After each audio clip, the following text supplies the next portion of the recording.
Tupac wrote this, and he likened himself to a rose that grew from concrete. So against all adversity, all odds. So first time I heard it, I thought, wow, I'm also a rose that can grow from concrete. Then a few years later, I reread it, and I started to think, wow, how can I use my platform, the little one that I had at the time, to tell other people that you too can be a rose that grew from concrete? Then a few years later, I evolved, I grew up a little bit more, and I started to think, how do I become the water or the sun that nourishes other roses to grow from concrete? And then now I'm in the stage in my life where I'm looking at the concrete and I'm thinking, how do we dismantle this concrete that is oppressing other roses from thriving and reaching their full potential? And so when people tell me, oh, it's just hip hop, it's just lyrics, it's just poetry, it's not. It's literally the soundtrack to my life.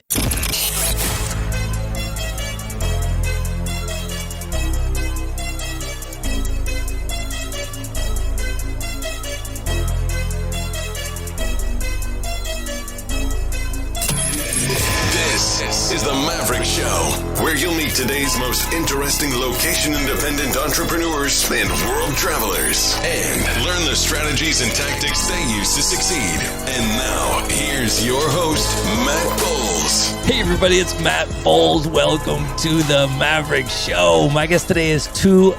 She is the Global Vice President at Remote Year. Over the past 6 years, Tu has helped build Remote Year into the leading and most trusted community-based platform for remote working and learning globally. Today, Remote Year enables location-independent professionals to live and work in different cities around the world as part of an immersive cultural and community experience. Participants get to work and live like a local for 1, 4, or 12 months in some of the world's most vibrant cities with a group of other professionals from different backgrounds and industries. For a monthly fee, Remote Year plans all the logistics, including flights, accommodations, workspace access with 24/7 Wi-Fi, as well as connecting you with locals and planning activities on the ground in each city. Remote Year also offers social impact programs as well as week-long retreats. At the time of this recording, over 4,000 participants have gone through the Remote Year program. Prior to Remote Year, Tu held leadership positions at the largest consumer product company in the world, Procter & Gamble. She led brand building and growth for iconic billion-dollar brands, won numerous awards there, and also served as an executive consultant for other Fortune 50 companies. Tu is also heavily involved in nonprofit causes focused on closing social inequalities around the world, and is always thinking of how to make the world a better place each day. She holds a bachelor's degree in international relations and political science from Yale University.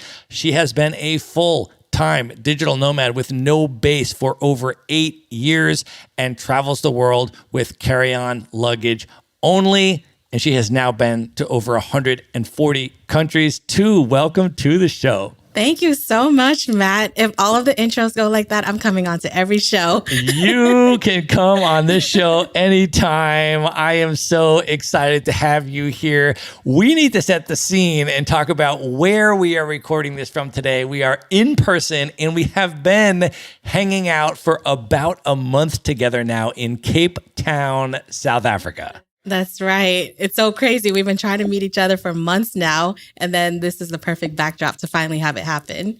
It's been such a spectacular month, and I feel like it would be great to just share a little bit about what we are doing here. I am actually on the first month of a 4-month Remote Year program. I'm a participant in that program.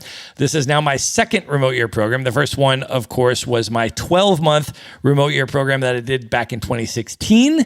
And I'm now on my second program, which is a 4-month program this time. But this is the first ever all Africa itinerary. And I'm so excited to be part of this. But you really were a large impetus for this trip happening, and you were very involved in designing this trip and everything else. And I would love maybe to just start off with talking about that and what this trip is going to be all about.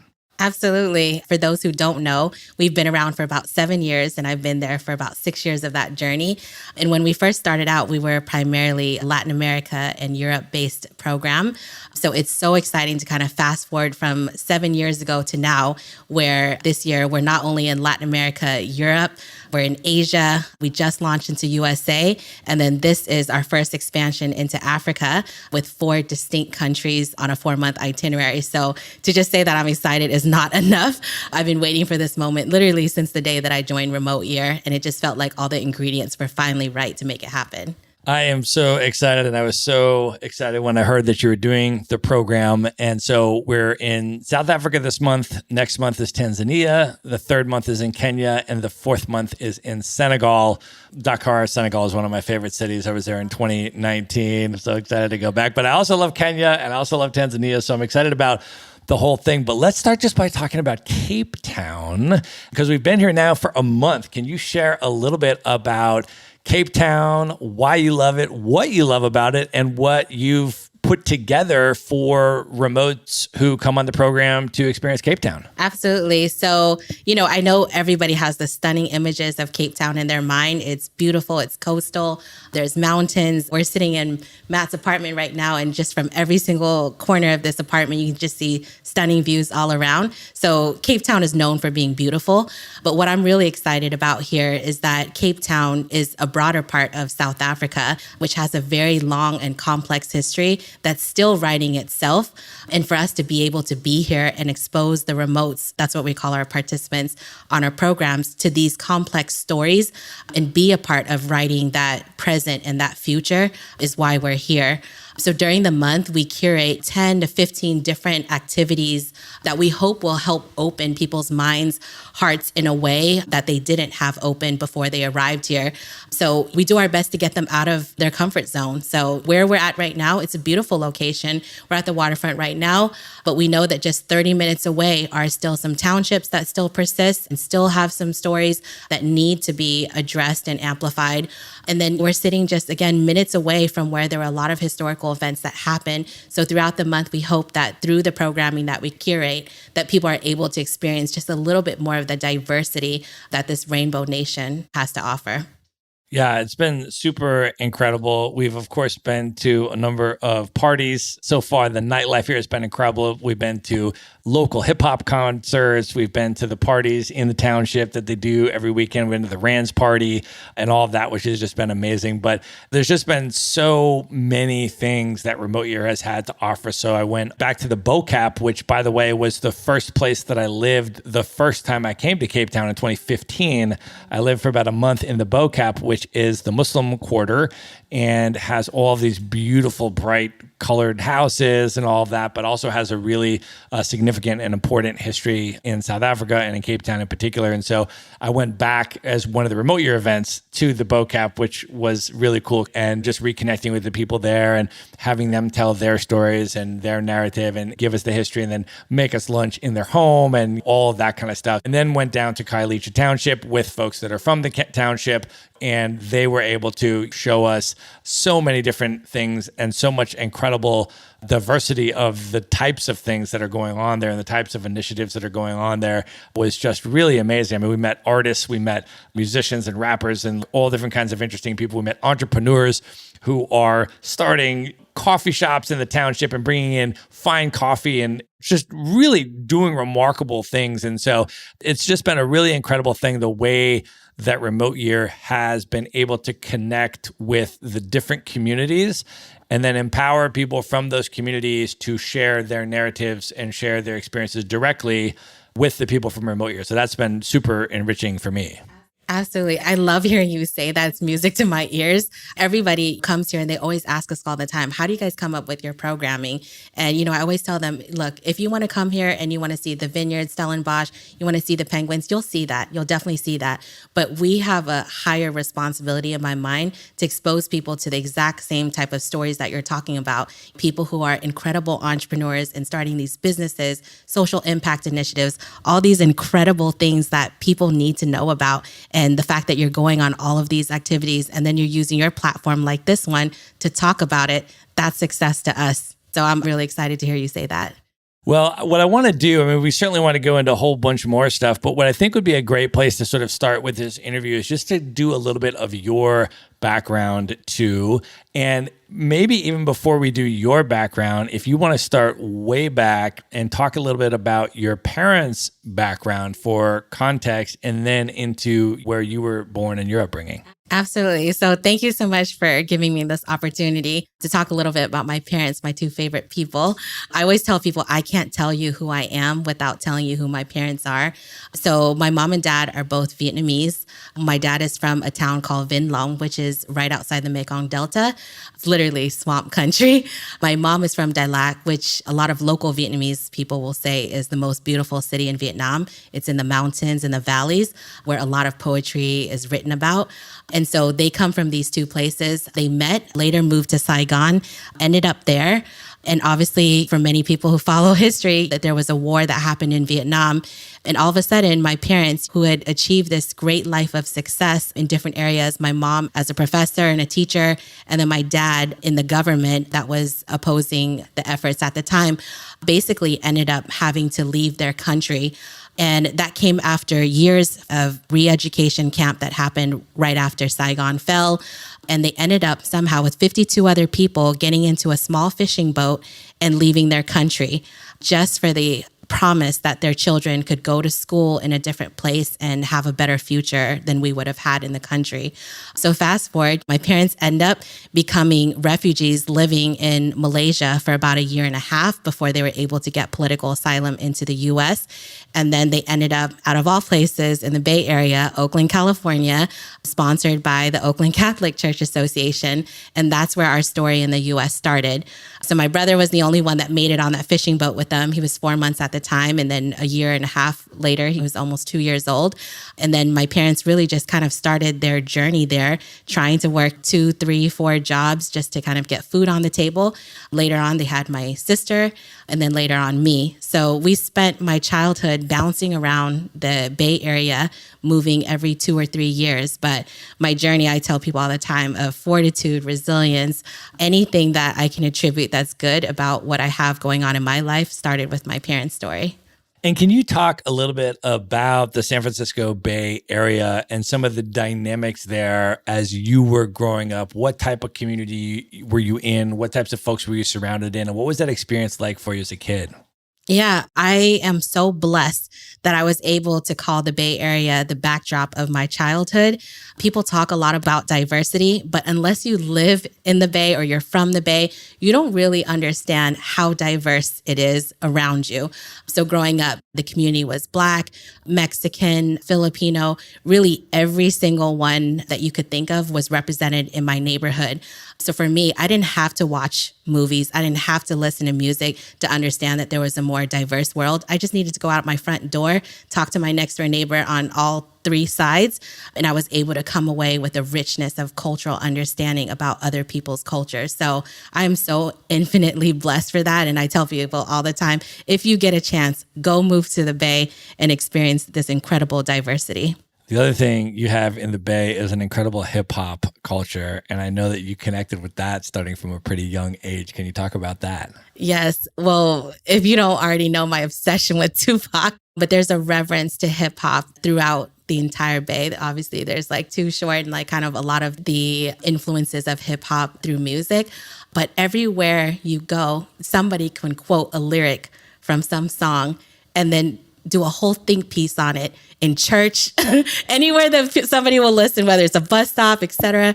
And I remember the first time that I even picked up The Rose That Grew from Concrete and just reading this line. Did you hear about the rose that grew from a crack in the concrete? Proving nature's laws wrong, it learned to walk without having feet. Funny it seems, but by keeping its dreams, it learned to breathe fresh air. Long live the rose that grew from concrete when no one else even cared. And I know that sounds like it's just a lyric or a verse to somebody else, but I remember every single time I read that, it took on more meaning for me. So the first time I read it, for those who aren't understanding what the lyrics mean, Tupac wrote this and he likened himself to a rose that grew from concrete. So against all adversity, all odds. So first time I heard it, I thought, wow, I'm also a rose that can grow from concrete. Then a few years later, I reread it and I started to think, wow, how can I use my platform, the little one that I had at the time, to tell other people that you too can be a rose that grew from concrete? Then a few years later, I evolved, I grew up a little bit more, and I started to think, how do I become the water or the sun that nourishes other roses to grow from concrete? And then now I'm in the stage in my life where I'm looking at the concrete and I'm thinking, how do we dismantle this concrete that is oppressing other roses from thriving and reaching their full potential? And so when people tell me, oh, it's just hip hop, it's just lyrics, it's just poetry, it's not. It's literally the soundtrack to my life and something that I very much modeled as this blueprint of what I wanted to aspire to be, which was always better than I was yesterday. That's so amazing. Hip hop had such a significant impact on me as I was growing up, and sort of in a different situation because I was growing up in a supermajority white suburb where I didn't have exposure to a lot of the diversity that you're talking about. And so it was through political hip hop, through groups like Public Enemy, that for me, I was able to immediately connect with the music. It just like spoke directly to my soul when I heard hip hop for the first time. And then I started listening to the lyrics very carefully. And I credit Chuck D from Public Enemy with my early political education. And that started me asking questions. And it started me on a path that continued to unfold as I continued to ask questions and try to learn and try to understand things. And so incredibly significant for me as well. Oh, I agree. Oh, Chuck D helped all of us, right, on our journeys through his music. So can you talk a little bit more about your political consciousness? And when you think all the way back on your journey, kind of starting in the Bay as a kid coming up, how did that develop for you in terms of your politics and your awareness and your social consciousness? Yeah, for most people, their political consciousness, whether they realized it or not, started at home first in the four walls of their house. And this is not something that I'm proud to always say, but for a lot of Vietnamese people, they are Republicans to this day because of the anti-Vietnam War stance from the US government that was led by Democrats at the time. And so when I was growing up, listening to my parents' generations, there was always this impression that Democrats were terrible and had forsaken a lot of the Vietnamese people that had supported the US side of the war. And so that was what I grew up listening to. It was really, honestly, a very single issue voting type system where everybody was voting Republican merely for this historical context. And so I was going from hearing that in the home and in the Vietnamese community to walking outside and seeing outside my front doorstep these issues that people were highlighting that were relevant to me at the time. So teen pregnancy or the effects of drug wars, with a lot of people's parents being incarcerated over tiny crimes that were unfair, people not having access to education, and me, myself, having that conflict of knowing that I directly benefited from social systems that uplifted my family when we came to the US. So social services, we were on welfare. We lived in a housing project when we first came on board. People were constantly donating things to us. My first toys, my first clothes, my first everything came from the kindness of somebody else. And so that was the first time that I started to feel this separation between what I was raised to believe and what I saw and what I witnessed just in my circles and in my communities. And that started getting me to question everything that I kind of thought was true. And then obviously, going to college and then working and being in those circles where you're able to challenge those thoughts and give a common vocabulary to it and learn the terminology behind it. That's what really started to shape my political consciousness. And I'm also curious about your international consciousness and your interest in world travel, because you were telling me that even as a very young kid, you had aspirations to work for the UN and this kind of stuff. Can you talk about where that came from? Yeah. So when you're a poor kid, going to the library is your favorite day of the week or month whenever your parents take you because you don't have anything else to do. So I would go to the library and I would just try to check out as many books as I could. But one of them was always whatever the latest Nat Geo magazine was. And then I was this nerd, so I would start checking out books on political history from different countries around the world. And then somehow, by the time I was 7 years old, I was this strange kid. I kept telling my parents, I don't feel like I belong here. So I need to prepare myself for my journey for when I leave the US. Can you imagine a 7-year-old saying this to their parents? And I was like, I therefore require you as my parents to help me on this journey by taking me to local community college classes or classes at Stanford, which was kind of like the biggest university nearby, and also helping me check out more language, so foreign language audio tapes back then. So I just started to try to just soak up as much international knowledge as I could. And I still remember this. My feet didn't even touch the ground. I was taking this class on international relations and political science. And the teacher was lecturing that day about taxes. And I raised my hand and said, what are taxes? And he started laughing. He said, you're so young, you don't even know what taxes are. But trust me, one day you'll know what that is.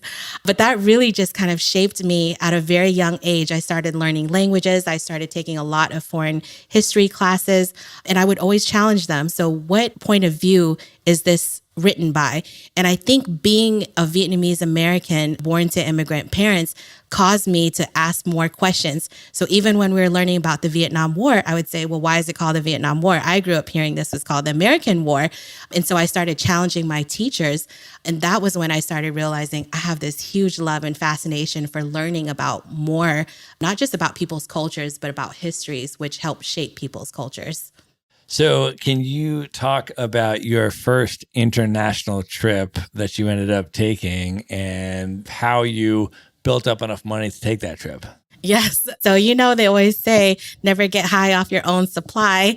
So at a very young age, I realized, okay, I have to sling something, but it has to be something legal. So we tried all kinds of stuff. We tried Rice Krispie treats that we would bake ourselves. And then I finally got onto this Costco game where we would go to Costco and buy these boxes of candy, so Snickers or whatever. And I don't eat sugar and I don't eat sweets. So it was really easy for me. I would sell each one for $1. I would make a ton of money. I would go back and buy another box, another box, another box.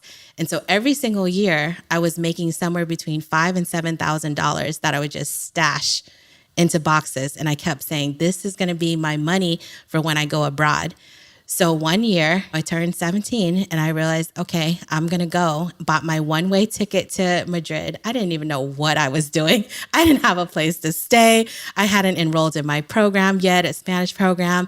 I hadn't enrolled in any classes whatsoever. I didn't know anyone there, but it was life-changing for me because it told me in that moment, if you have confidence, you have the desire to go out of your comfort zone. And that was so far out of my comfort zone, going from the Bay to Madrid, Spain.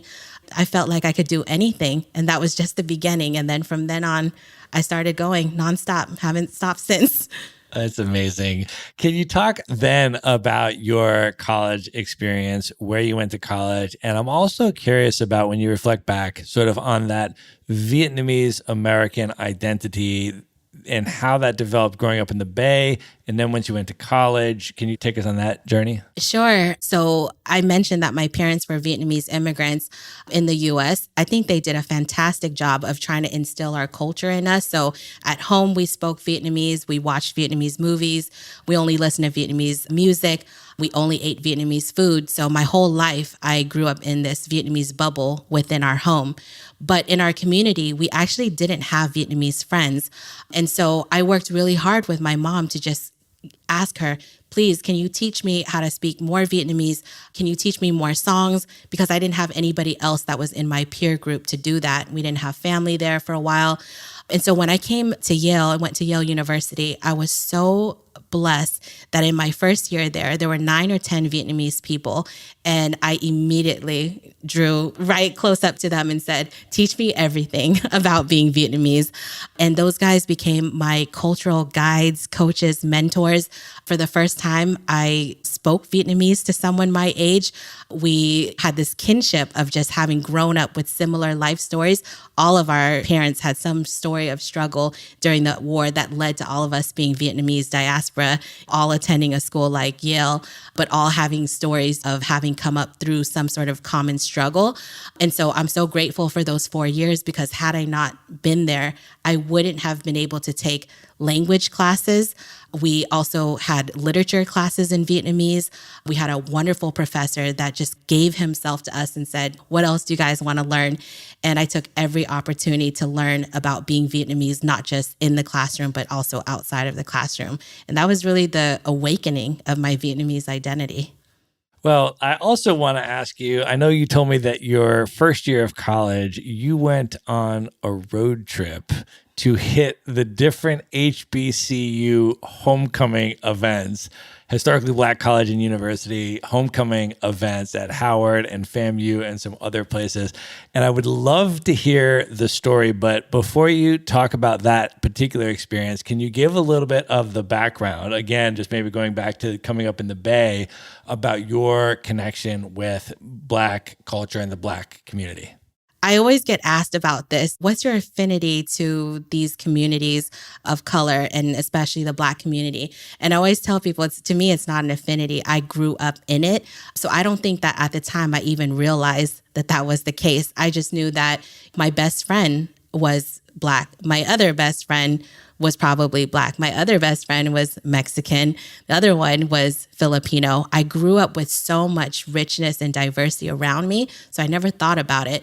But I think when you go to a school like Yale, you think a lot more about it, because all of a sudden now you're in a predominantly white institution. At the time, I chose Yale actually out of all the schools because it had the highest number of POCs out of any of the schools that I got into. It was like around 36% when I matriculated. And so when you're at a school like that, where all of a sudden wealth inequities, racial inequities, a whole bunch of that starts coming to the forefront, that's when I first started realizing and developing even more of a social and political stance on where I stood on certain issues, especially issues that were pertaining to POC or Black communities. So anyways, my freshman year, I had always heard back at home people were going to Morehouse or Howard or Spelman. So I knew of these HBCUs. But when I got to the East Coast, where everybody had family or friends that were at those schools, all of a sudden, everybody was going to these parties all the time, introducing me to this whole culture of HBCU parties. And I was like, wow, great music, great parties, great people. Why not? Let's go to more. So we just started doing road trips up and down the East Coast and the South. And that was really where also my expansion of my music tastes started and continued, because growing up, I was very loyal to Bay Area music, even California, West Coast music, mostly West Coast rap. And then all of a sudden, here I am developing an appreciation for Southern rap, even Midwest. I even learned about go-go, from DC. I just was exposed to so much more than just parties. I learned a lot more about the rest of the U.S. as well. And can you talk a little bit also about what you mentioned about the political consciousness and the coming together of your social and political views that you were drawing on in terms of understanding the manifestations of institutionalized racism and violence against communities of color and things like that, and how that came together in college? Before college even, I had always grown up in a community, like I mentioned, of color. One year, I had a friend who was unfortunately a victim of police brutality.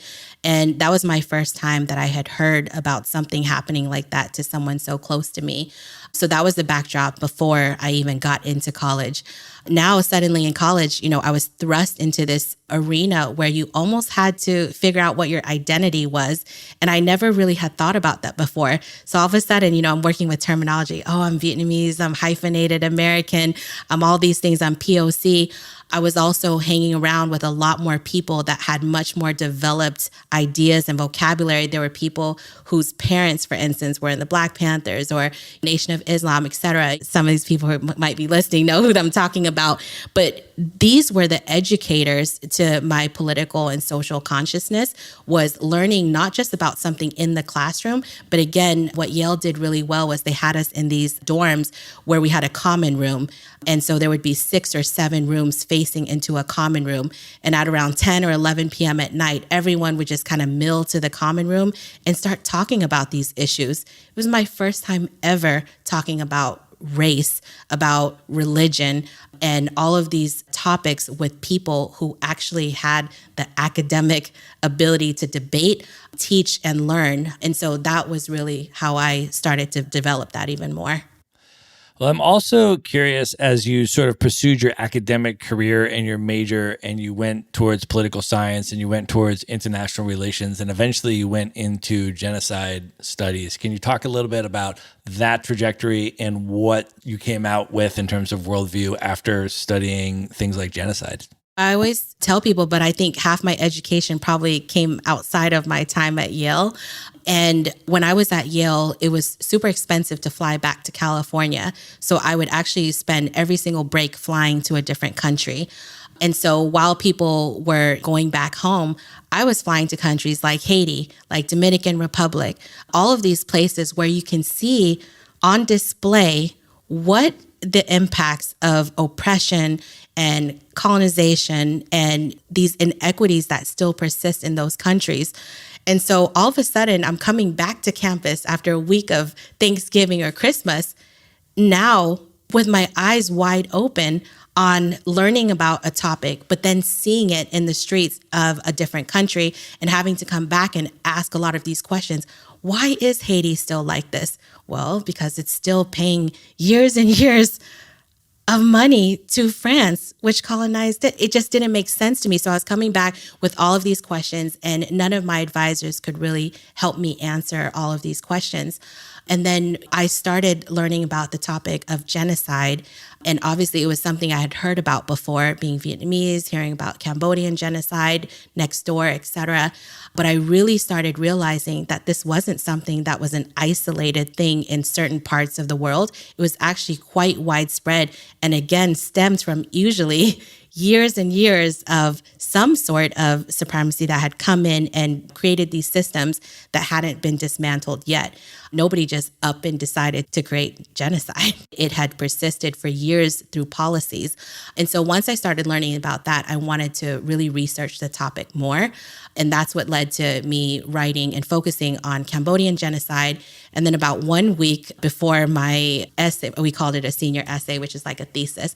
1 week before it was due, someone put this book into my hands about the Rwandan genocide. I couldn't stop reading it. So I picked up another one, and I came into my advisor's office and I was like, you're going to hate me, but I need to change my topic. I need to talk about genocide, but I want to highlight both Cambodia and Rwanda and how the international community just didn't respond appropriately in both of these situations. But that was really where my love of Cambodia, Rwanda, and many other populations that are affected by this kind of came from. Can you talk about what some of your conclusions were after looking into the differences of how the world perceives and responds to different genocides? I think my biggest takeaway that I tell people a lot is challenge every assumption that you have and go back a little bit further in history before you make a conclusion. So narratives are important. And when I travel, especially, I hear people ask me, why are you going to Rwanda? Wasn't there just a genocide recently? Cambodia, same thing. These countries are both very young, just 20-something years old after genocide.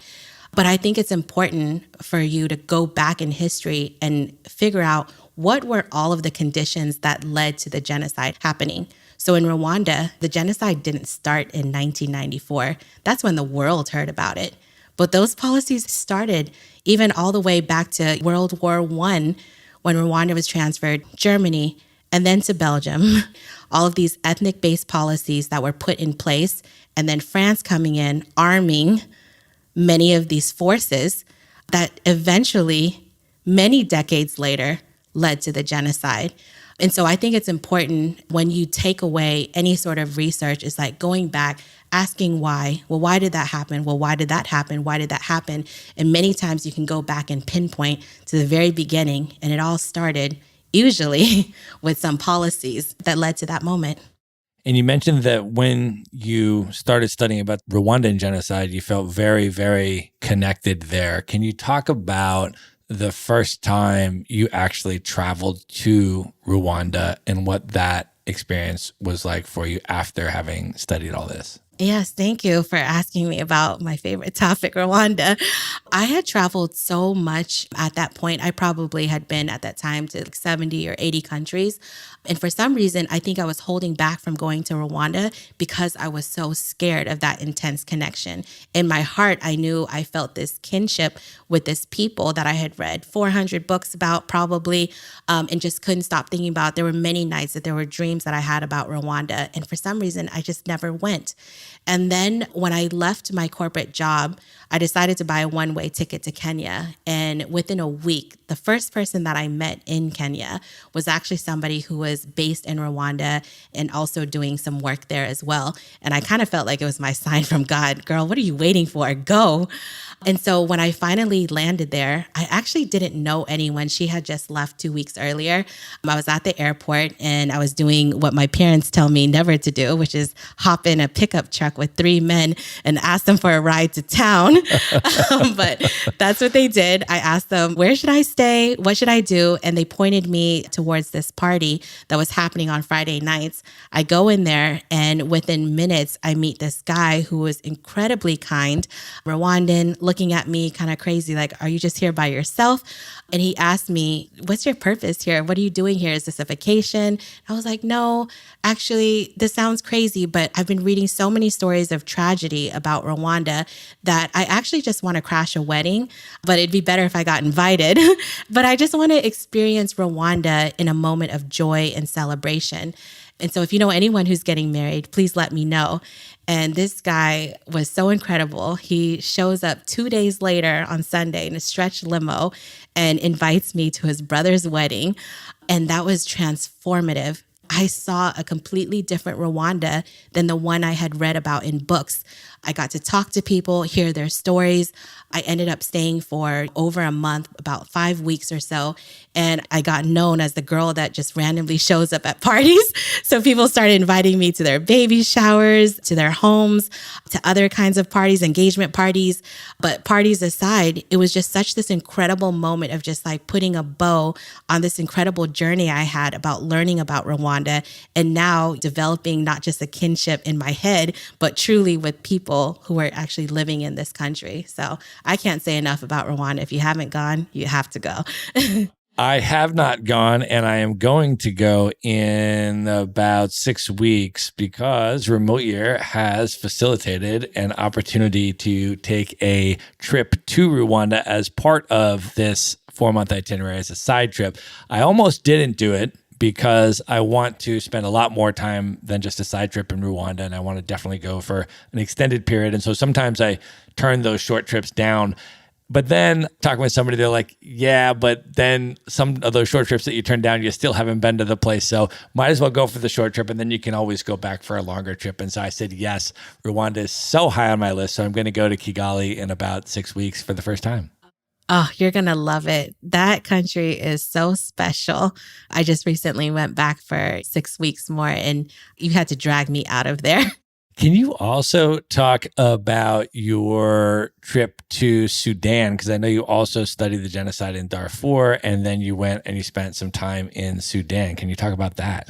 Yeah, I mean, Sudan was one of those other accidental trips. All my trips are accidental, but I had always wanted to go to Sudan. And so when one of my friends was like, oh, I want to go too, or you should come visit, I immediately just jumped on. And Sudan is just incredible. There's so many people who experience North Africa. So they go to Morocco, they go to Egypt, sometimes Tunisia, but a lot of people skip right over Sudan. And it's such a shame. And when you learn about history and when you're as passionate about history as I am, you know that a lot of the birth of civilization started in Nubia, which is now common day Sudan. And so to talk about history and to talk about civilization and not go there is such a huge miss. And its neighbor is Egypt. So Egypt gets so much love on the pyramids, but there's actually thousands of pyramids in Sudan, more than in Egypt. And so I tell people all the time, please, if you have a chance, go to Sudan. It's one of those countries that isn't going to jump off of a travel book page for you in terms of marketing. You're going to have to dig a lot deeper underneath the surface to meet people, to experience stuff. And I tell stories all the time of walking down the street in Sudan. There's these massive compound walls. And so you don't know what's happening behind there. But when you get so lucky to be invited behind one of those and get to have dinner, break bread, have conversation, have a party with the people living on the other side of that wall, it is unlike any other country I've ever been to. So definitely one of my top countries. Didn't you find a hip hop party or something like that in Sudan? I found more than one. Found more than one. In fact, I think we ended up throwing some as well while we were there. So amazing. I just want folks to have context in terms of how much total time you have spent on the continent of Africa, how many trips you have made to the continent of Africa. Can you just contextualize that so folks understand the extent of love that you have for this continent? I've been traveling to this continent for 12 years now, since 2010 when the World Cup was in South Africa. And if I had to count now, I've probably spent collectively 5 or 6 years living on the continent in some form or fashion. I don't know how many of the 54-ish countries I've been to, but it's probably north of 35 or so. But at this point, for me, it's actually not just going and trying to tap my foot into each place, but actually going in and living there for extended periods of time. So 1 to 3 months, so that I can really get a flavor of the culture and the people, and also figure out ways that I can amplify their stories or give back. And many of these countries that I've been to, I've actually been to numerous times. So even South Africa alone, I've been here probably 20 times. So I don't intend to just check each one off, but actually to keep coming back so I can keep uncovering. I totally feel you. I have been to all 4 of the countries on this remote year trip before, and I am super excited to go back to them because I'm going to do totally new stuff that I didn't do before and spend more time and immerse deeper. And I just love them all so much that I'm so excited to spend additional time there. Can you talk a little bit, just given that context and the depth of connection that you have with so much of this continent, how did you select the 4-country itinerary when you designed this first all Africa itinerary, which again is South Africa, Tanzania, Kenya, and Senegal? It's crazy to imagine that even choosing just 4 countries is less than 7% of the entire continent. It's like going to the US and just saying, I'm going to go to just New York, and that's my impression of the whole United States. It won't happen. And so in the end, what we defaulted to was, let's try to get a little bit of regional diversity. So obviously we're already in South Africa, but we said, even then, let's challenge ourselves to relook at the experiences that we have, the narratives that we're telling, and the orientation that we're doing, and see if we could do it better and give it a more holistic kind of view. And then we went with East Africa. We ended up with 2 countries in East Africa, Kenya and Tanzania. And a lot of people criticized us for that. They said, well, those are both East African countries. We're like, again, would anyone ever say that Mississippi is the same as Florida? It's not. And so we wanted to tell these stories. And then we said, let's put a West Africa. And it was really difficult for us to decide. We were going through all of the countries. And in the end, we said, you know what? Let's take people a little bit out of their comfort zone and go with a non-Anglophone country and go to one that has a distinctly different culture than the rest of Africa. And that's why we ended up with Senegal. So we're not done with Africa yet. Actually, I'm already starting to think, what's the next 2 or 3 stops that we're going to add to our itineraries? But the fact that there's been such this huge excitement for our Africa itineraries tells me that, yeah, people really want to explore this continent. They don't want to just do it in terms of tourism. They could do that with any other company. The fact that they're choosing us, or why you chose us, I hope, is that you hope that we're going to do it in a much more conscious way, a more intentional and deliberate way. And that's how we want to do this itinerary. Absolutely. I am so excited when I saw the final itinerary. I literally signed up for it within hours of it being publicly released. And I remember this because I was in Colombia. And so I got it, and it was 2:00 in the morning or something like that. I'm like, I'm doing it. And I just filled it out and just knocked it out. I was probably the first, unless somebody beat me speed-wise, which I doubt. I was probably the first person that actually signed up for the trip. So I was just like, I'm doing it. I'm in. That's amazing. I also want to ask you, just sort of going back to your personal travel journey, if you can talk about the first time that you went back to Vietnam and what that was like for you. Oh man, this one gets me emotional every time that I think about it. First off, growing up, my parents left Vietnam, but there was never a second of my childhood growing up that they didn't talk about it with reverence and love and a lot of fond memories. And so I always wanted to go. Unfortunately, because my parents just had a lot of trauma from the war and some of their memories, they collectively decided that they didn't want to go back to their country. They kind of just wanted to remember it the way that they had left it in their heads. So my entire childhood, I kept petitioning my family, can we please go to Vietnam? And first it was a financial thing. We didn't have the money to go. Then I kept pushing again, can we please go to Vietnam? Again, there was never time. And then later on, I realized there was not a desire. And so I gave my parents this ultimatum. I ended up moving to Singapore. I was living in Singapore for a few years, which is right next door to Vietnam. It's like an $11 or $20 flight on a good day. On an expensive day, it's $100. And so I'm looking at Vietnam every time I'm going to the airport and I see it on the flight board, but I wasn't going. So I gave my parents this deadline. I said, if you guys don't go by Christmas this year, and I'm willing to pay for everyone in the family to go, but it has to be by this Christmas or I'm going by myself. And they kept trying to talk me out of it. And Christmas passes, January passes, February passes. I realized I can't wait any longer to be so fiercely Vietnamese and not go to your own homeland, even if it's not one that you were birthed in, just didn't feel or sit right with me. So I ended up going. I didn't tell anyone I was going. I had so many butterflies. I was so nervous and scared about going because in my head, I had this irrational fear that I was going to land at the airport. Everyone was going to look at me, point at me and say, oh, she's a fraud. She's not one of us. She's not really Vietnamese. I had this crazy fear of that. And the most beautiful thing happened. I landed, I went through immigration. I came outside to the taxi line and I was trying to figure out what I should do. I'd never hailed a cab in Vietnamese before, but I ended up doing it, getting into the car. And when the driver sits down in his front seat, he looks at me in the rearview mirror and he goes, welcome back home, sister. It's so good to have you back home. And in that moment, I swear I saw my whole life flash before my eyes. And I felt for the first time, I'm Vietnamese. He called me sister. He said, welcome back home. And it was just this validation that was, again, not something that I realized until later that I needed. I was so grateful for that moment. That's amazing. And then can you talk about when you made it back to your dad's village and what that experience was like? A lot of people I realize on this earth aren't blessed enough to know where their homeland is from, where their village is from.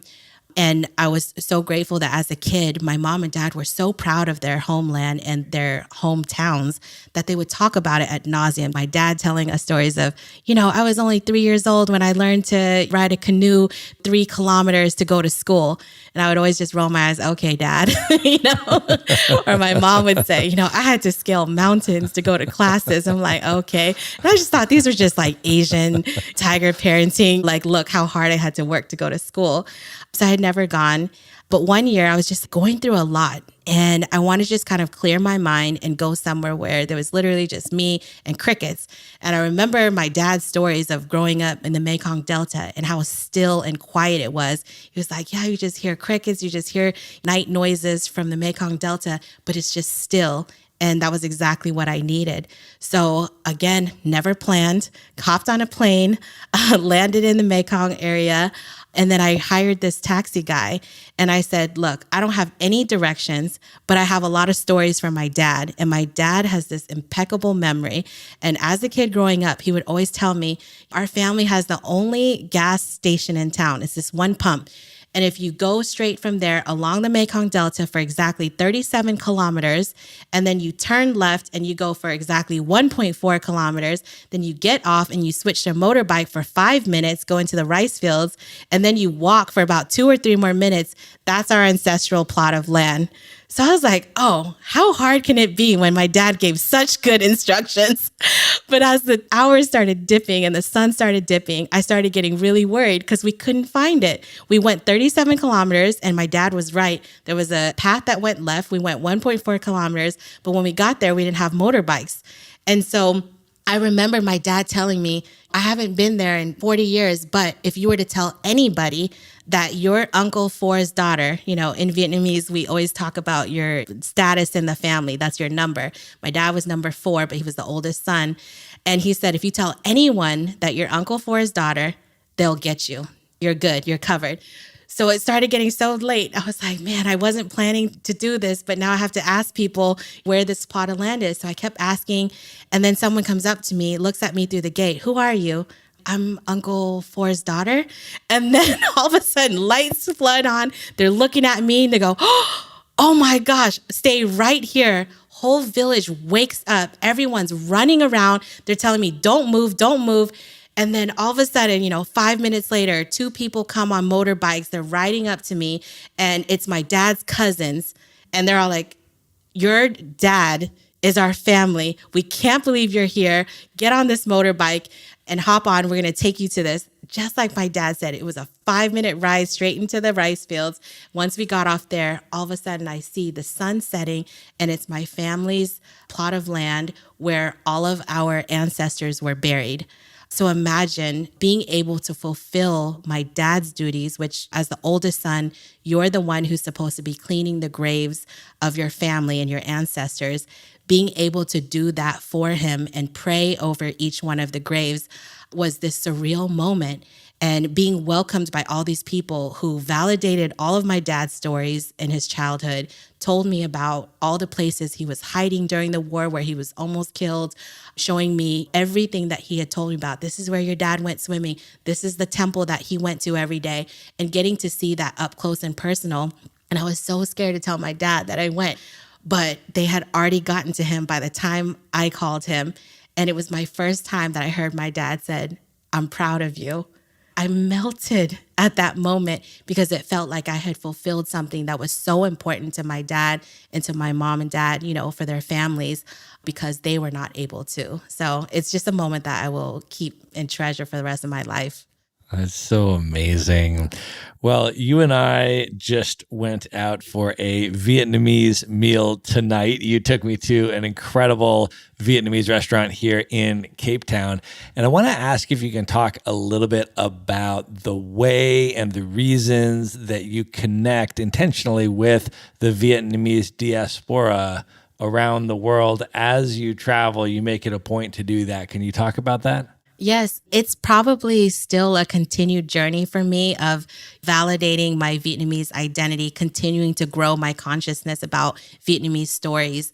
And so everywhere that I go, it's easy to kind of fall into the trap of living in this bubble and not feeling this sense of home. And so for me, it's really important for me anywhere that I go. The first thing that I do is try to establish a sense of home. And to me, that means going out and finding other people from the Vietnamese diaspora and Cape Town of all places and hearing their stories. What got you to this point? And I guarantee you 100 times out of 100 times, you'll hear this crazy story that almost defies logic on how much struggle, how much adversity, how many things they had to go through in order to just be standing in front of me. So I always want to hear those stories because I feel like it keeps me connected to my homeland. It keeps me connected to my culture. And it also gives me just more perspective. And I always come home with more appreciation from my parents. Like, thank you, because I know how hard your journey was to get here. Well, I want to ask you a little bit now about your transition into the digital nomad lifestyle. You were in the corporate world for over a decade. You were traveling a lot for work and in that capacity and stuff. But can you talk a little bit about the transition out of the corporate world and into becoming a fully itinerant nomad with no base? During my entire corporate career, I would always go on these crazy trips. People would see me leaving on Friday afternoon and trying to come back by Monday morning so I could make a Monday 7 a.m. meeting. And so I realized I was living this unsustainable life where I absolutely love to travel. I love to go to places, but I was anchored by just Saturday and Sunday and a corner of Friday and Monday. And so I kept appealing, we should go remote. We have so many great technologies that allow us to stay connected, but perhaps it was a little bit too too ahead of its time. And so I ended up saying, you know what, I'm actually just going to leave and go on my own self-imposed sabbatical around the world. And I had set this arbitrary goal. I'm going to travel to 100 countries and I'm going to listen and tell stories and just meet people and just find out who I am through my travels. And so along the way, I ended up meeting Remote Year. I was actually considering being a customer, but they weren't in Africa, Middle East, and at the time were just starting in Asia. So I felt like it wasn't the right fit for me at the time. But I continued to go on my own self-imposed nomadic journeys. And so I realized this is my lifestyle. I'm never going back into an office. One of the things that I know is a priority for you is to shed light on marginalized or underrepresented stories and to seek those out as you travel. Can you talk a little bit about that? I think that everybody who travels has a duty to learn, amplify, and empower. And so I take that really seriously when I travel. I go to places that often are a little bit off the beaten path, or even if they're in main cities or main areas, I do my best to find those stories of marginalized communities and try to bring those to the forefront because I know that all of us have some platform, no matter how big or small.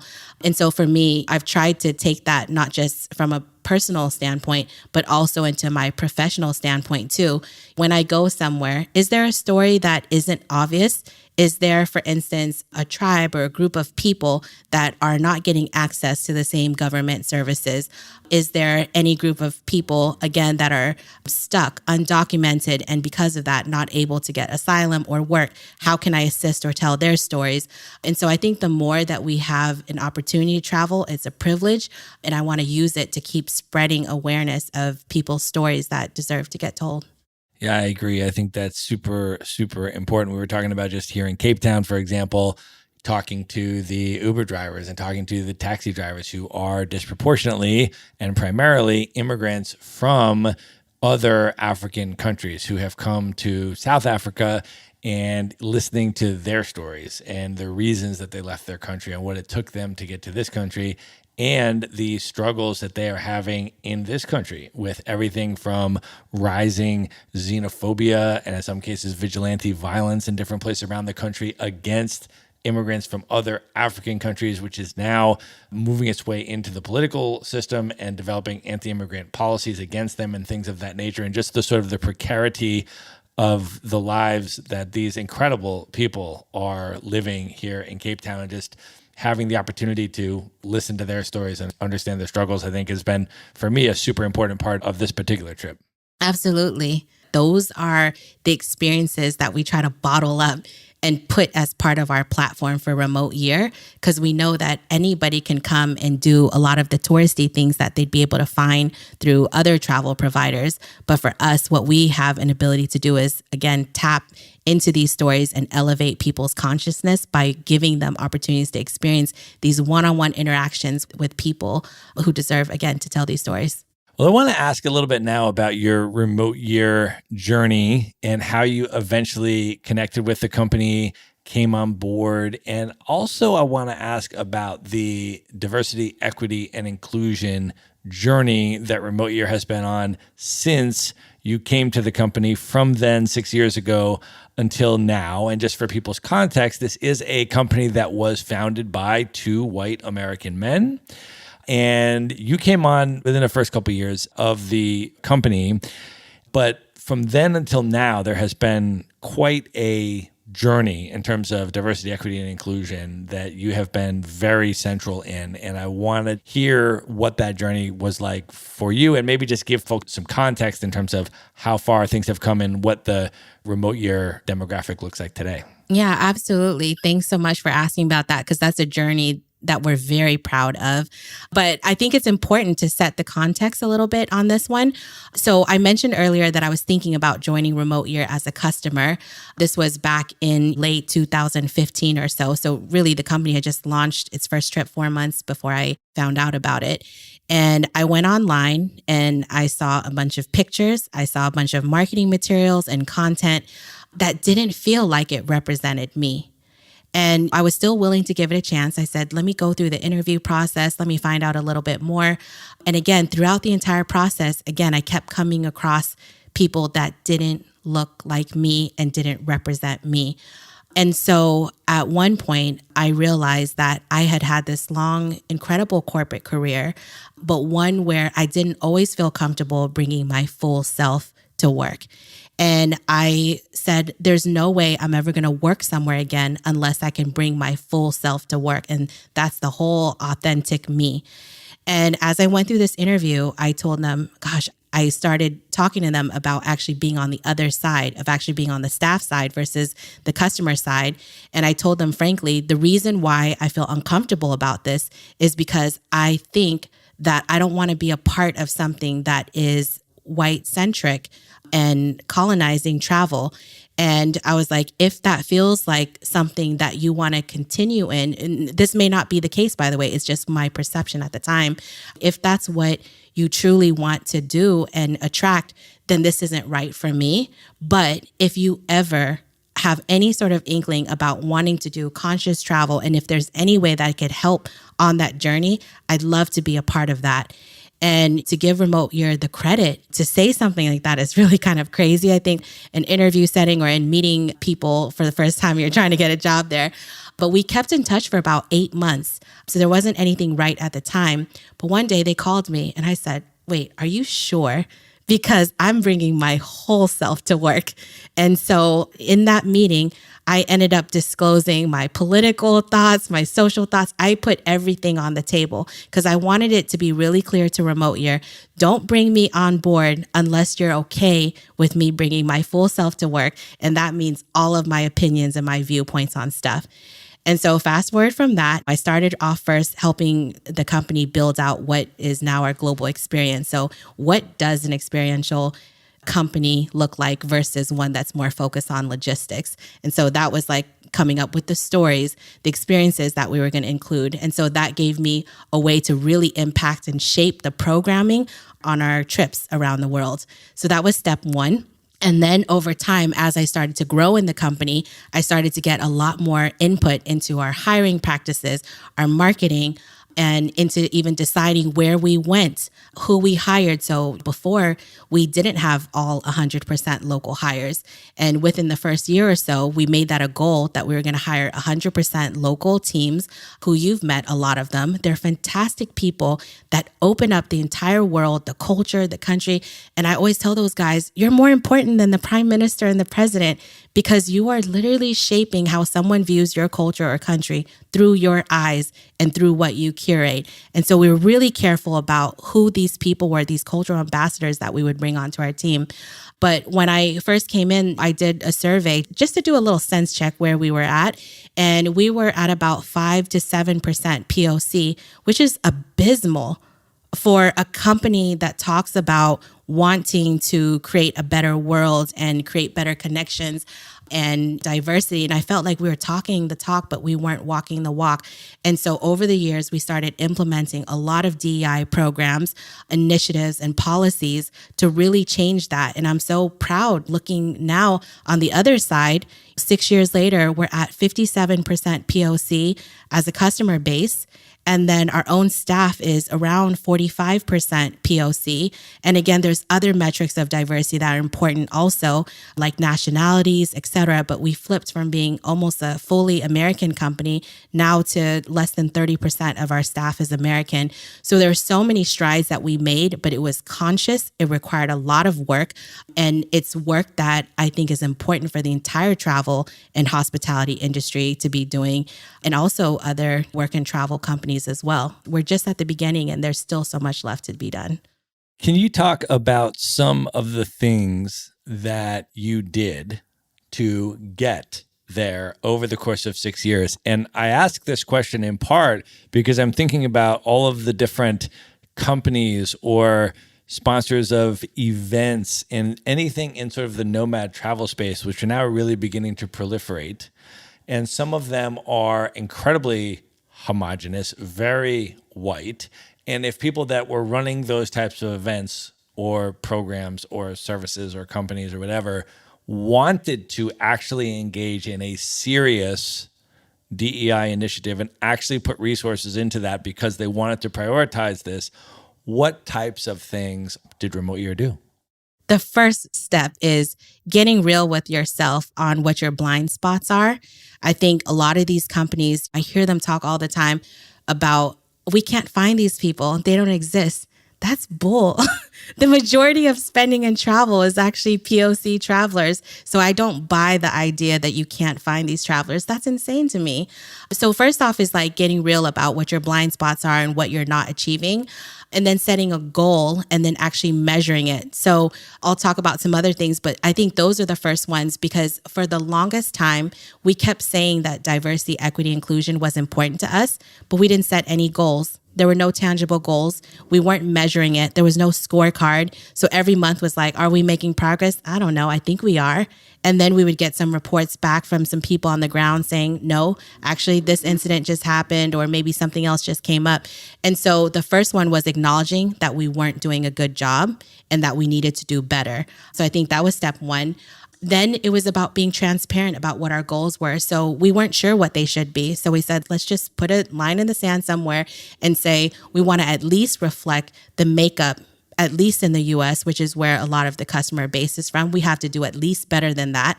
And we need to continue to also reflect that on both the staff side and the customer side. So we got a lot more aggressive about hiring and recruiting, making sure that we had diverse slates for every single role that we had. We questioned, is there an opportunity to make this a more diverse slate before we start the interview process?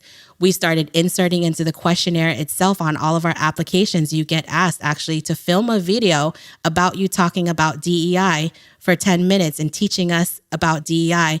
And you would find quickly who would not be able to do that, right? But we wanted everybody to at least be able to eloquently connect with us and share what their thoughts were on DEI.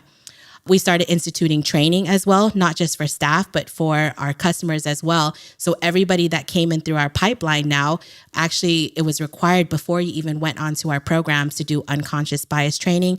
And then we followed that up with a couple other things as well. We started changing all of our city orientations and welcomes and guides to be much more comprehensive, much more representative. We started addressing things like history, politics, social context, all these things that, again, are important to telling the diverse stories about that country, but also making people reflect before they travel or as they travel as well. And then obviously, hopefully people have seen what I think most companies do at a first layer level is really make sure that the marketing was very representative of that. So in the last couple of years, especially, you should have seen we went really hard on when you go click on community or you click about us, there's a lot more in there about what we stand for, how diversity, equity, inclusion is important to us. And I think that's important to say because once you start putting out your roadmap or what your stance is on things or what are your values, especially related to DEI, you start attracting a certain type of customer that's different from what you might have had before. Then that spreads. They start telling their friends to join us. And I think that's why we're sitting today with the numbers that we have today with 57% POC, for instance, heavy incidence of women, more than 50 nationalities represented, mostly non-American on the staff. Like there's all of these things where, again, the direct result of policies that we put in place and also a scorecard to keep us accountable to get there. I think one of the other things, as you mentioned, that you've also done is platforming and giving participants the opportunity to engage with local people and particularly people from more marginalized locations and to empower them to share their narratives and for people to be able to get out of the tourist bubble areas of the city and actually go to different parts of the city and experience different marginalized communities with the people that live there. And I'm curious if you can share a little bit about the structuring of those experiences and how you navigated around some of the perils of things like poverty tourism that can be voyeuristic and things of that nature when you were designing this. I think that for anybody that works in experience or programming or anything dealing with tourism and travel, I think the first question you have to ask yourself is, who does this benefit? And I think if you just make it your number one priority to always ask that question, it becomes really obvious what you should and shouldn't do. And so when we were launching, especially for instance, Asia is a good example of this, everybody wanted to go to the orphanages. Everybody wanted to go to what some people would call the slums and where people were living in abject poverty. And that made me super uncomfortable because in my head, it was like, ask yourself that question, who is that benefiting? That's benefiting your sick, voyeuristic desires to see people in uncomfortable situations. So we said, we're not doing that. So at every single turn, we try to look at our programming and try to ask questions like, how can we better benefit the local community by doing this? What is an impact initiative that we could work on that would really have a lasting legacy because of the people on our programs, the skills that they bring to the table, the efforts that they're able to put into it that would benefit the local community? Is there a way that we could partner with a vendor, for instance, that is not just local, but from a marginalized community? And is there a story that we could tell that highlights or amplifies these marginalized communities or stories? So examples are when we were first going to Asia, in Chiang Mai, for instance, we said everybody wants to do a cooking class. But instead of just doing any cooking class, we're going to make sure it's not just pad thai, but we're going to actually do khao soi, and we're going to have the Akha mountain tribe school teach us actually how to make this dish. So again, you're not just learning how to cook. Now you're actually learning some of the stories about a marginalized community that hasn't usually gotten a lot of limelight back home. And we did the same thing everywhere else we went. In Vietnam, same thing. We knew people wanted to go trekking. So we said, instead of just taking people to Sapa mountain trekking with any group, we partnered with the only group that's actually owned by a mountain tribe community. And their proceeds go directly to impacting and helping young girls in these mountain tribes be able to get access to education. So we're still teaching people, still giving them an opportunity to experience a highlight of that country, but doing it in a way that we know benefits the communities that are vulnerable, marginalized, or underserved. Similar question about Remote Year's prioritization of positive impact, which I think is a really important concept. We as travelers don't want to just move around the world and be extractive. We want to ideally give more than we take and leave places better than we found them and contribute something as we travel through the world. And Remote Year has really prioritized institutionalizing positive impact initiatives in each of the cities, in each of the places people go. Can you talk a little bit about how those positive impact activities were selected? And also, in this case, again, how you navigated around some of the problems with the voluntourism space and tendencies towards the white savior complex and things like that as people from privileged backgrounds come into more marginalized situations, and how Remote Year thought through that and structured their positive impact activities accordingly. That's been an evolution for us in terms of thinking as well. One thing I can say is over the last year, you might have noticed that we actually revamped our positive impact initiatives. So first off, we called out there's going to be 4 pillars that we want to focus on as a company. Number 1 is global education. Number 2 is climate action. Number 3 is accessible travel, so access to travel. And the 4th one is shelter or basic life essentials. So as a company, we've now said that everything we do is going to fit in one of these 4 pillars, which also trace back to the UNDP goals as well, so that we can make sure that we're part of this broader ecosystem of driving some of these initiatives. And so we do some things at the corporate level, but on the ground, what we've said is we want to really focus all of our global initiatives on the ground in our cities on shelter and basic life essentials as much as possible. And the reason we chose that is because as nomads or remote workers, we have the blessing of being able to call anywhere home and define home however we want it. But we recognize that for a lot of the communities that we travel to or we live alongside, these people do not always have a choice on where they call home, or even if they have a home, or sometimes are displaced from their homes. So we really wanted to make sure that we continue to pour a lot of our time, money, and effort into initiatives that especially help people have a basic living situation or basic life essentials, because we think that's the foundation of prosperity. So that's how we select a lot of the initiatives that we have on the ground is, can it touch in some way on that topic? We vet our vendors and our partners and make sure that they are also fair, ethical, sustainable organizations that we want to partner with for the long term.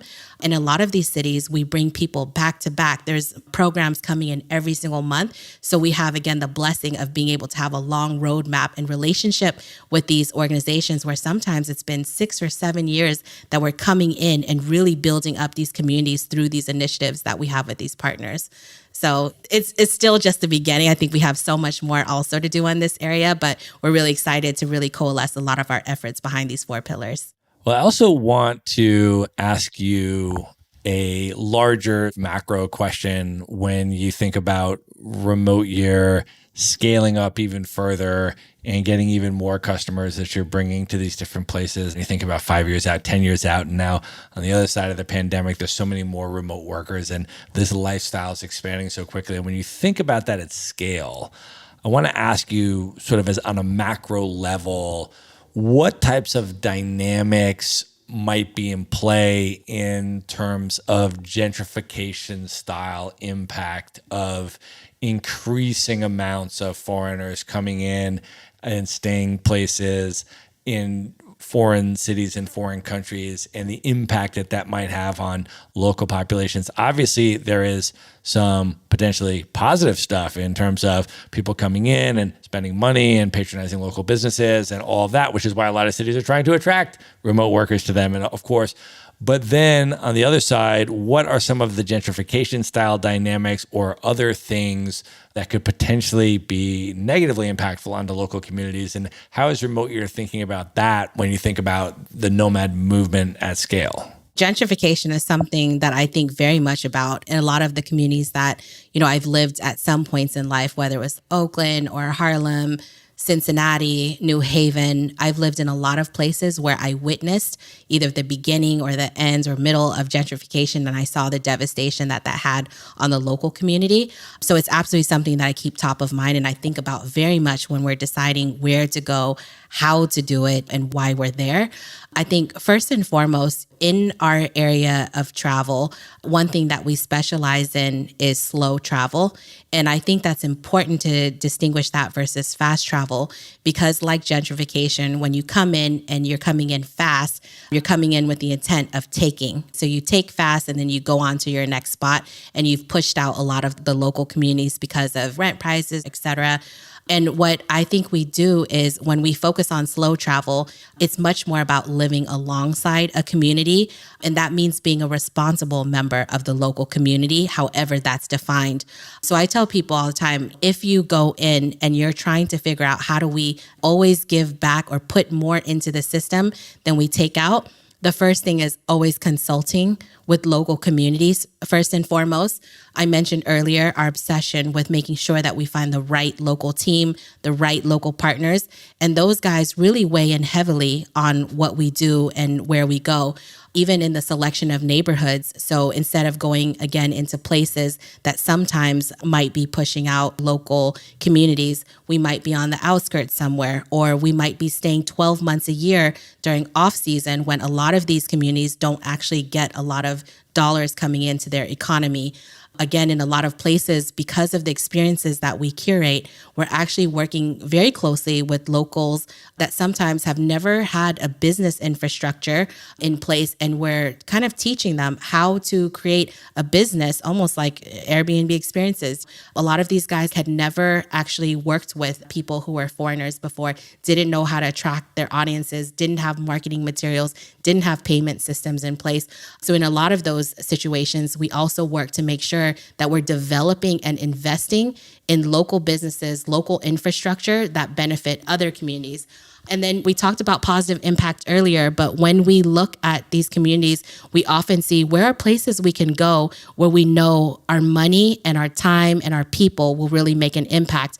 And so that's led to selection of places like Antigua, Guatemala, for instance, where a lot of other companies aren't going to, but we know that by being there, we're able to make sustainable and a very huge impression on the local infrastructure and economy there.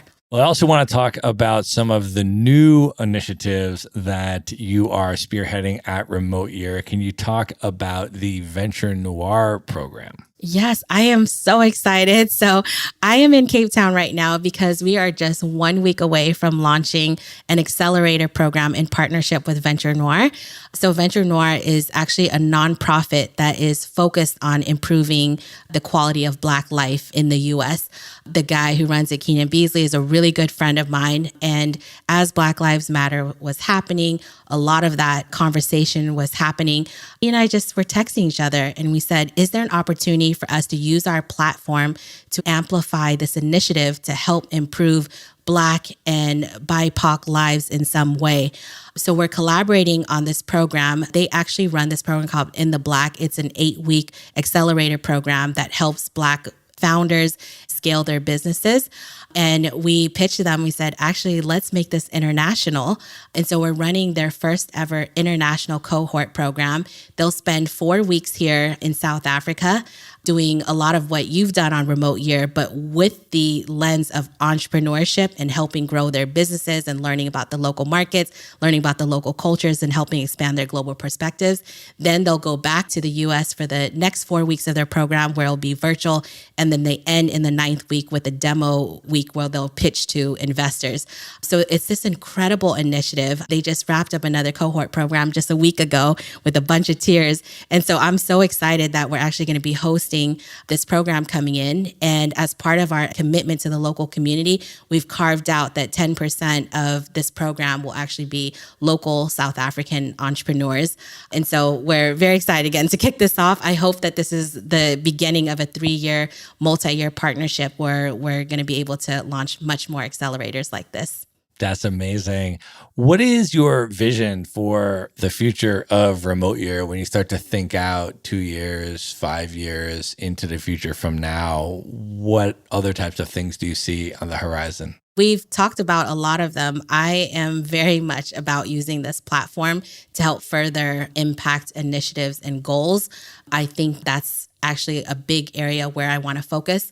Another one is on just learning in general. So this entrepreneurship program shows that there's a possibility for you to travel, have fun, but also learn at the same time and grow your skills on entrepreneurship in the future of work, digital economy, tech, etc. There's a lot of areas that I want to expand in terms of those two topics, so impact and also tech as well. So if folks are interested in learning more about Remote Year, we're going to put a link in the show notes for this episode. And there they can just go through that link and they can get more information if they're interested in a 12-month itinerary or a 4-month itinerary like the one that I'm on right now. If they want to do the next 4-month Africa itinerary, they can learn about that. Or a 1-month program or even a 1-week retreat, right? Can you talk a little bit about some of the options? Yeah, we have so many programs on right now. I think if you log on to remoteyear.com, you'll probably see 100 options on places you can go. Again, we're in Latin America, in Europe, in Africa now, Asia, and USA. We've got a lot more countries and cities that will be popping in soon.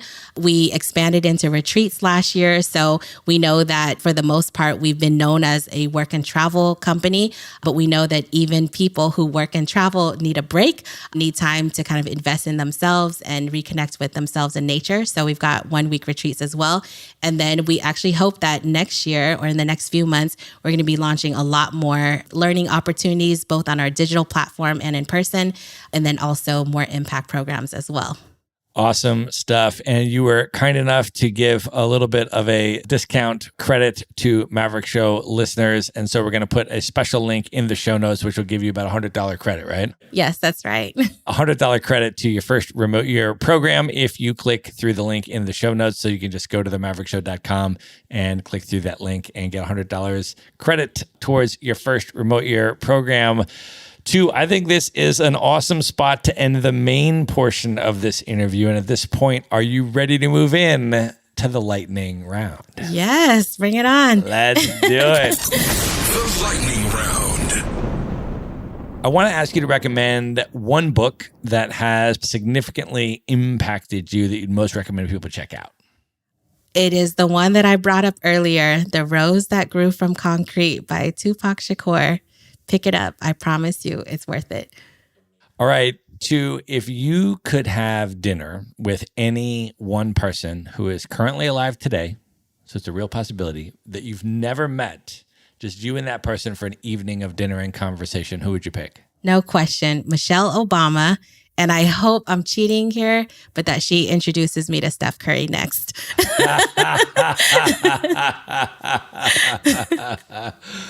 Nice. All right. Two, if you could go back in time knowing everything that you know now and give one piece of advice to your 18-year-old self, what would you say to 18-year-old two? Oh, so much. But number one is learn more languages. Once you have the ability to communicate with someone in their own native tongue, I promise you, you're going to get a lot closer to their heart. That is awesome. What is one travel hack that you use that you can recommend? Be flexible. I never plan my travels ahead of time. I just show up for the airport and then I look at the flight board and decide where I want to go. So people always tell me, isn't that so expensive? And I always tell them, no, it's actually not. Because if you're flexible and you look and you're like, well, it's only $500 to go to this country instead, or I could go to that one for $3,000, but I don't have to because I can go to that other one instead. So once you stay flexible and you stay open, you never know what's going to land in your lap. That's amazing. Well, the other incredible travel hack, of course, that you and I both use is that we both travel with carry-on Team luggage carry-on. only. All day. All day. Team carry-on. Do you have any tips for people, perhaps particularly women, that are interested in potentially downsizing to carry-on luggage and maybe that's a little bit daunting? Do you have any advice? Yes, you're talking to somebody who, I kid you not, used to have 500 pairs of shoes, dresses, and a purse to match each one. And to go from that to team carry-on is insane. But I always tell people, go back to basics, basic colors. So, of course, I love my neon oranges, my neon greens, my neon pinks. But black matches with everything. Other basic colors match with everything. And then another thing is park some clothes in certain places. So I have a few friends here and there who I parked, a black tie outfit I might need for a wedding or a dress that I might need for another event. So I have these pockets of places where I have just an article of clothing just in case. If you end up somewhere, which always happens, I have to go to a wedding and I don't have wedding attire in my luggage, you can always buy it and then donate it immediately after you go. So stay down on the kgs and stay basic. Awesome. All right, two, of all the places that you have traveled in the world, what are your top 3 places you would most recommend other people to check out? Oh, we talked about some of them already, but for sure, Vietnam. For sure, Peru, for the food and the diversity there, indigenous populations, and then Sudan. I have to go with Sudan. Amazing.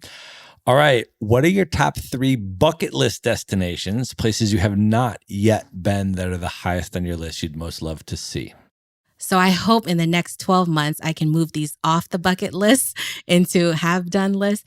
But I really want to go to the DRC, so the Democratic Republic of Congo. I would love to go to Somalia, and I would love to go to Iran. All right, 2, we have now come to the most important question of this interview. I'm about to ask you your top 5 hip hop MCs of all time. But before I do that, just for a little bit of context, can you share a little bit more about what hip hop means to you and why you love hip hop music? We talked earlier about how important it is to see yourself represented in something and to amplify stories that are important. And I felt like that's what hip hop did for us. As kids, looking around, watching movies, watching TV, I didn't see myself always in those spaces.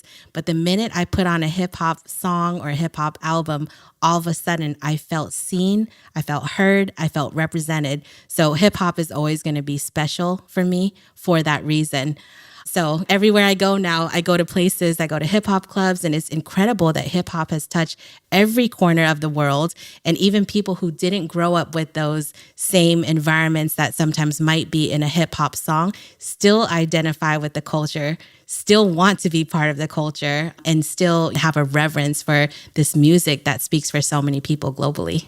What are some of your top hip hop experiences or moments outside the United States while traveling around the world? What comes to mind? I really love music. So, whenever I go somewhere, I try to Google hip hop clubs, hip hop bars. And I'll tell you, the first time I went to Japan, for instance, I was in Tokyo, looked up a hip hop club, went there, and I could not believe that everywhere I was looking at was an entire club of Japanese people all singing every lyric to the song. And that's where I started learning about Japanese take on hip hop music too. And a lot of trap music, for instance, being done in local Japanese beats with local Japanese artists. And so just how pervasive hip hop is still is astounding for me, when I go to places like that I would never have expected to see something like that. Yeah, completely incredible. I can remember my very first month of my first remote year program back in 2016. We all landed in Kuala Lumpur, Malaysia, and I and a number of people that you know from my program went out to a hip hop night in Kuala Lumpur that very first week, and it was just absolutely incredible. And hip hop in Asia is an incredible thing. I as well have been to a number of hip hop clubs in Japan. I will tell you though, where I think in Asia I was most blown away by the hip hop scene was in Seoul, Korea. Which I tell people I really feel is like the hip hop capital of Asia. Yeah. In terms of what I've seen. First of all, the Korean B-boy and B-girl teams that just win the international breakdance competitions every year for like 15 years running. But then you look up hip hop clubs in Seoul, and I feel like there's so many clubs nowadays where it's like, oh, like Thursday night is the hip hop night or Friday night is this. There's like 12 clubs in Seoul that are like, they have hip hop in the name. It's like every night, all night. Yeah, like that's the what only kind of music there should be. And I can remember when I was going to Seoul, a friend of mine who had lived in Seoul for like 3 years or something, and she knew I was going over. She said, oh, I'll connect you with a rapper that I know who I'm friends with who lives in Seoul. I said, cool. And I didn't know if it was a Korean guy or whatever. So she connects me with her friend, and he's a black guy. And he says, yo, we're doing this hip hop show at this thing. You should come through. I said, cool, no problem. He tells me where it is. I go. Before I'm able to meet him in person, I watch the whole show, and he's performing. And it's an incredible show. And I mean, the DJ is warming up the crowd, is playing all like 90s East Coast hip hop, like really good stuff. And the audience is just incredible. I mean, they're just hip hop purists. You know, like they love the art form. They're just so into it.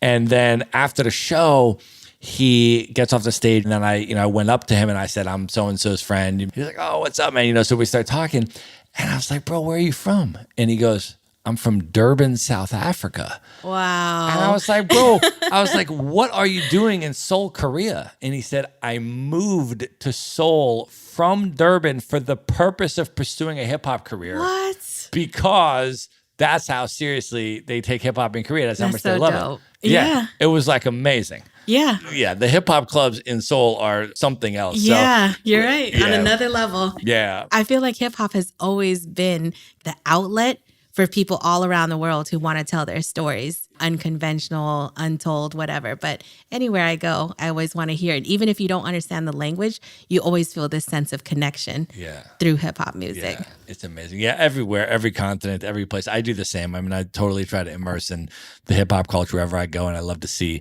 how it manifests in different cultures and, how different cultures both adopt and respond to American hip hop, but then also how they develop their own hip hop and their own expressions through that medium. It's just amazing. Exactly.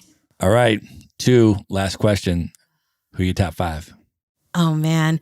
I could have 50 people on this list, but I'm going to go with who has impacted me and shaped me the most. So number 1 is always going to be Tupac. Number 2 is Nipsey Hussle.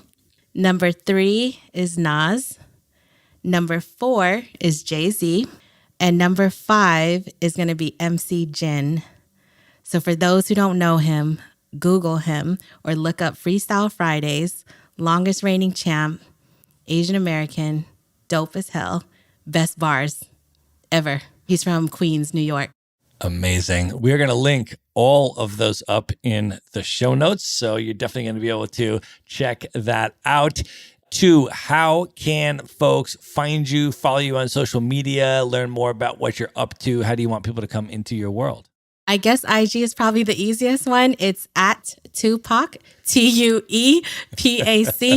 but that's probably where you can find me the most. Amazing. We're going to put it all in the show notes, folks. You can just go to one place at themaverickshow.com. There we're going to have links to Remote Year so you can get your $100 credit if you want to try a Remote Year program, as well as Tu's social media handles and all of the books and hip hop artists and everything else that we've mentioned and recommended in this episode.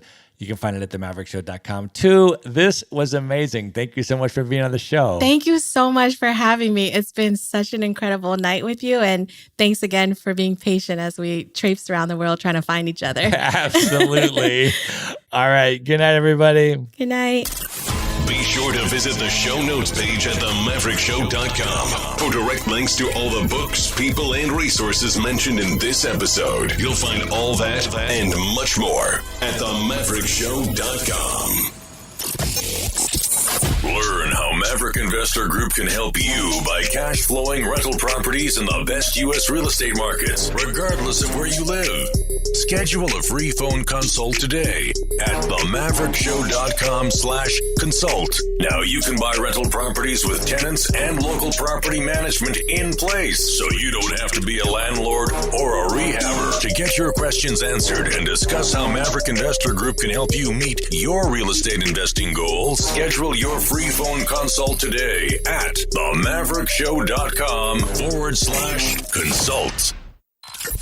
If you like podcasts, you will love audiobooks, and you can get your first one for free at themaverickshow.com.